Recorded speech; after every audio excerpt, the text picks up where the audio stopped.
Bom dia, boa tarde, boa noite. Já peço desculpa no exato momento se você ouvir barulho de fundo aqui, porque eu estou gravando esse vídeo dia 31 de dezembro, às 9h50 da noite. Por quê? Porque eu não quero deixar vocês sem conteúdo. Sim, deveria estar lá fazendo festa, mas eu estou aqui gravando o vídeo. Então espero que você goste desse vídeo. Se inscreva se você não é inscrito, dê um like, me siga no Instagram que eu respondo todas as suas dúvidas. Bom, existem empresas boas para se investir no Brasil? Sim, não, quais, e vou comparar elas com o mercado americano para você saber do que eu estou falando. Mas antes de tudo, eu sou o Matheus, sou investidor de uma patacada de anos, já fiz muita coisa certa, já fiz muita coisa errada e estou aqui para te ensinar a não desperdiçar o seu dinheirinho suado. Então, vamos pro vídeo. Vou começar aqui destacando alguns pontos-chave aqui desse vídeo.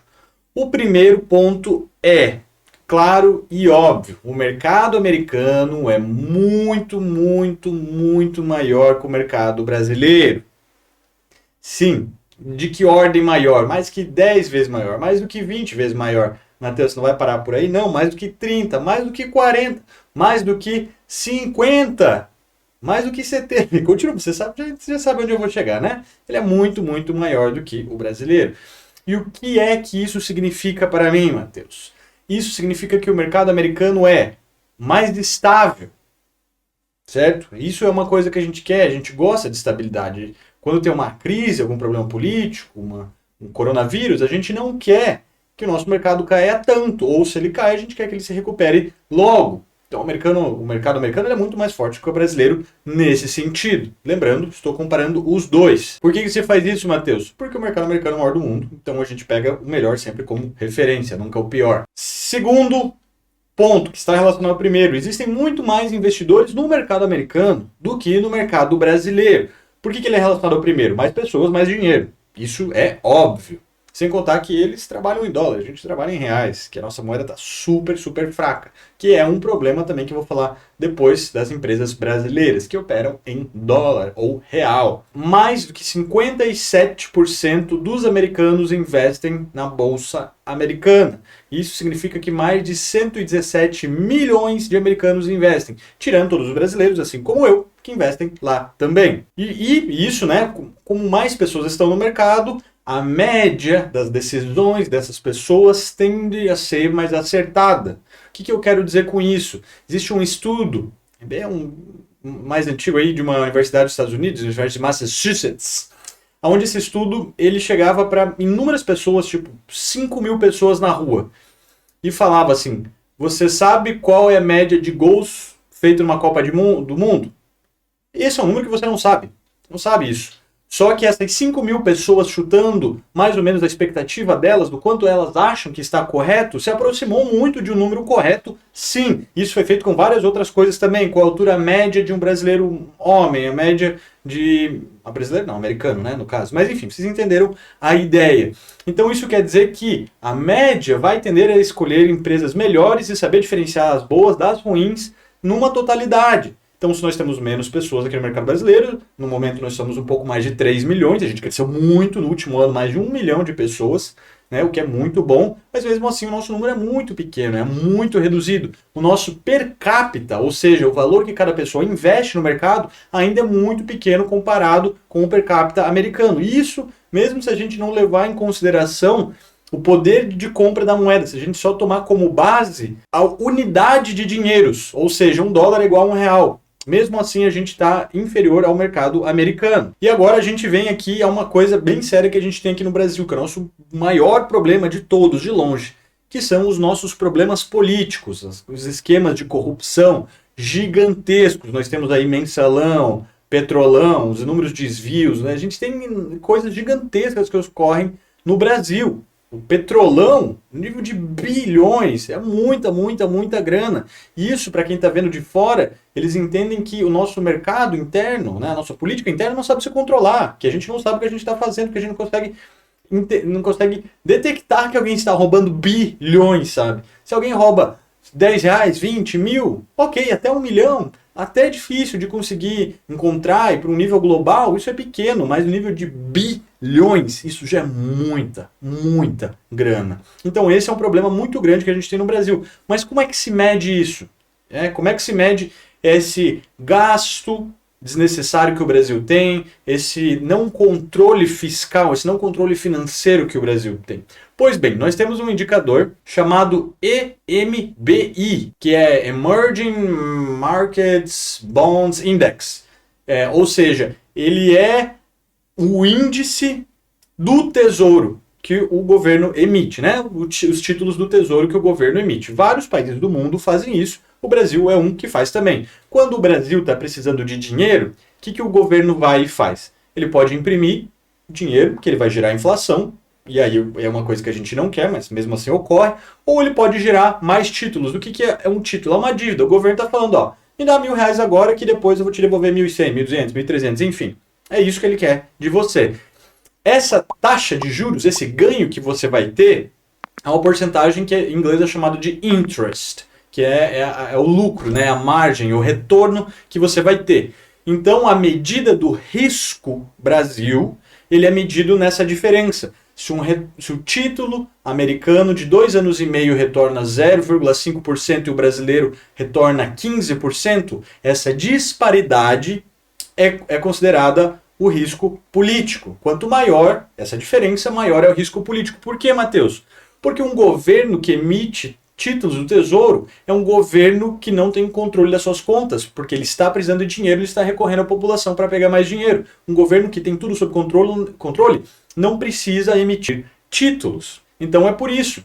O mercado americano, os bonds deles, que são os títulos públicos deles, não rendem nada, ninguém investe nisso, porque eles retornam muito, muito, muito pouco, é na ordem de 1%, uns negócios assim ridículos, sabe? Porque não traz nada. Enquanto aqui no Brasil a gente está pagando mais de 10%. E isso em um ano, retorno de um ano. Se você trouxer isso para 2 anos, 3 anos, vai subindo muito mais. Então o governo brasileiro tem um descontrole muito grande. Cada ponto percentual é um ponto que conta negativamente para o Brasil, que é o chamado de spread, né? A diferença. Então o risco político é medido em pontos. Matheus, qual foi a pior época do Brasil? 2002, 2003, de longe foi o maior risco Brasil, onde nós chegamos na casa dos 1.900 pontos. Olha como isso é ridículo, é uma disparidade gigantesca para com os Estados Unidos. Por que a gente mede com eles? Porque se eles estão tendo crise, o resto do mundo está tendo crise. Então por isso que é honesto você comparar com a taxa de retorno deles com o nosso. 2002, quem é que estava no governo? FHC, Fernando Henrique Cardoso. Assim que ele estava saindo, ele fez uma jogadinha malandra, ele emitiu muitos e muitos e muitos títulos. Porque aí quando o nosso Lulete entrou em 2003, ele usou um pouco desse dinheiro também e emitiu mais títulos ainda. 2003, muito alto o nosso risco Brasil, veio caindo. 1.900 pontos para 1.800, 1.700, 1.600, blá blá blá, e veio caindo. Matheus, me fala agora, nosso governo é horrível, não é? O governo atual é horrível. O Bolsonaro aí é um desgoverno. A gente vê aí que o país está quebrado. E Ibovespa caiu aí 20%, 30%. Quanto que está o risco Brasil no exato momento? 300 pontos. Exatamente 321 pontos hoje, dia 31 de dezembro, para ser mais exato com você. 321 pontos. Você vê que é muito inferior àquela época de 2002.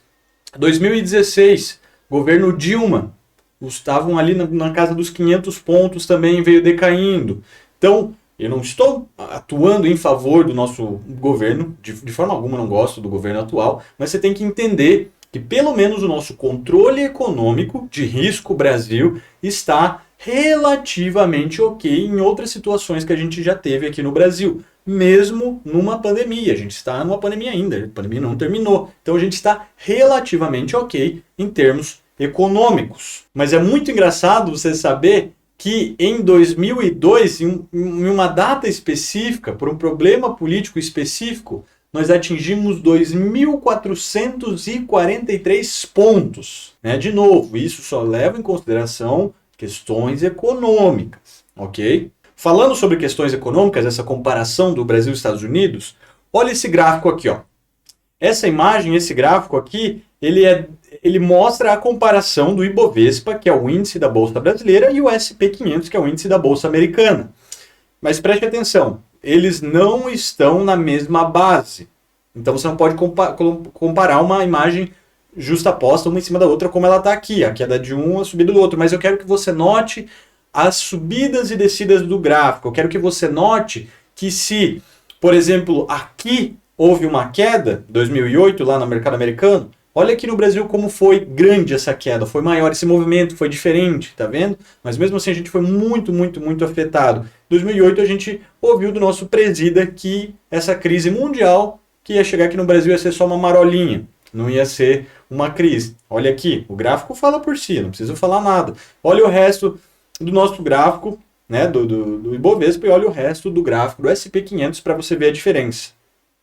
É muito importante você notar, eu fiz aqui umas medidas rápidas, de que desde 1994 até hoje, a Bolsa Americana caiu apenas 5 vezes mais do que 20%. Apenas 5 vezes. Se você tivesse entrado no pior momento, no ápice do mercado, antes dele ter esse crash, 5 vezes você teria esse desespero no seu coração, de 94 até aqui. Já no mercado brasileiro, somadas, são 21 quedas aqui no Brasil, desde 94.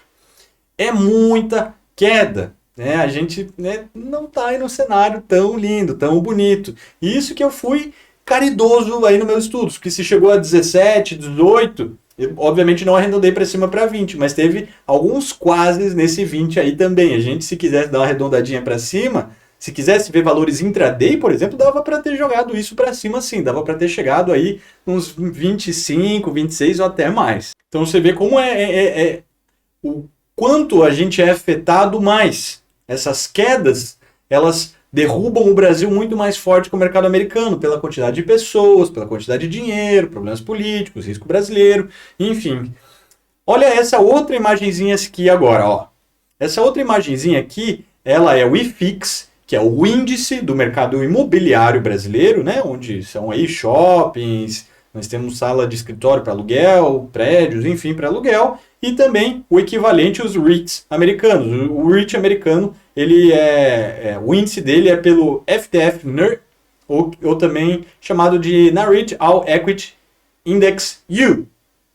Olha o movimento deles para você ver que legal, que interessante, como é essa flutuação também. No Brasil o IFIX é muito mais novo, né? Então eu não tenho como estudar historicamente tudo, mas olha aqui também como é interessante esses movimentos que eles fazem. Agora já deu para entender aqui mais ou menos, né? O quanto a gente cai e não cai. Mas olha que interessante esse outro dado aqui, ó, sobre as empresas, a diferença do tamanho das empresas, né, no quanto elas valem em din-din, do americano para o brasileiro. Maior empresa do mundo, a Apple.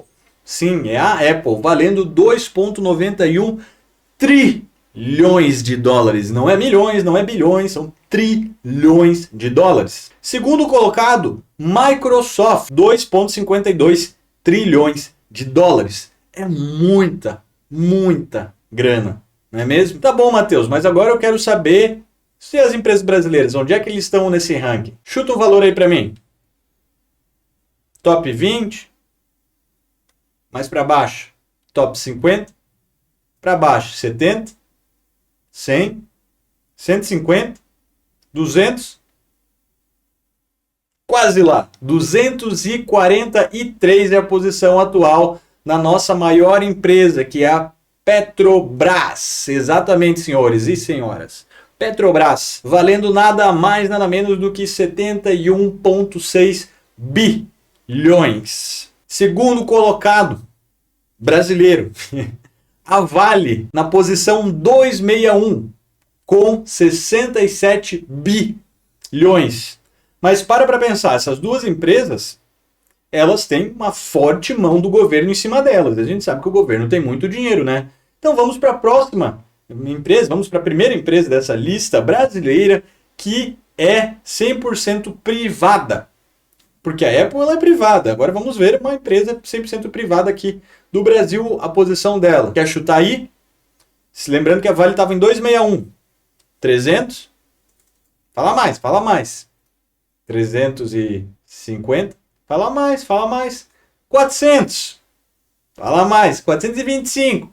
Quase lá, 447 é a posição da Ambev, a nossa maior empresa privada em comparação aí a todas as outras do mercado mundial.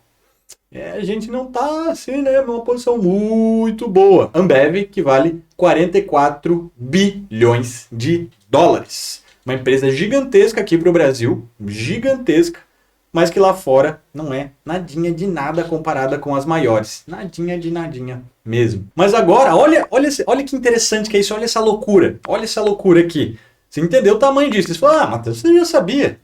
Todo mundo sabe que as empresas brasileiras não são tão grandes assim.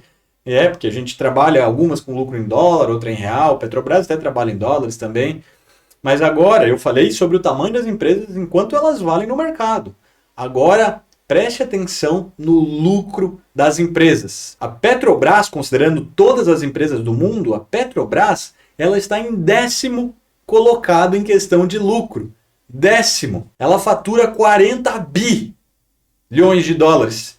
E para onde vai esse dinheiro? Imagine, nós temos a empresa que é a 10ª maior do mundo em lucro e a gente não tem esse retorno no mercado. Aonde que os senhores políticos colocam o dinheiro dessa maravilhosa empresa? Vai saber lá, né? A gente nunca sabe. Depois a gente tem a Vale. Você está se perguntando, né? A Vale, como ela está perto da Petrobras em tamanho, ela deve estar próxima no lucro também. Sim, está em 19º. Não é tão pertinho assim, né? Porque está em 19º. Está em 19º colocado com 24 bilhões de lucro. É muita grana, muita grana. E depois, Matheus, qual é a empresa 100% privada brasileira que está nessa lista aí? Qual que é aí? Onde é que ela está? Qual a posição? Será que deve ser a Ambev? Posição 30, 40, 50, 70, 100, 150, 175, 196. E não é a Ambev, é a JBS. Sim, senhores, sim, senhores. E o que essas três empresas têm em comum? Essas três lindas empresas têm em comum? Todas trabalham em dólar, porque todas fazem a exportação de itens. Vale vende vários minérios para fora, extrai e vende vários minérios. JBS vende muita carne para fora do país. Petrobras, petróleo, gás natural, enfim, qualquer outra coisa, os seus insumos ali, né? É tudo negociado em dólar. Para você ver que interessante, não que a Ambev não tenha operações em dólar também, mas grande parte das operações dela é feita em reais.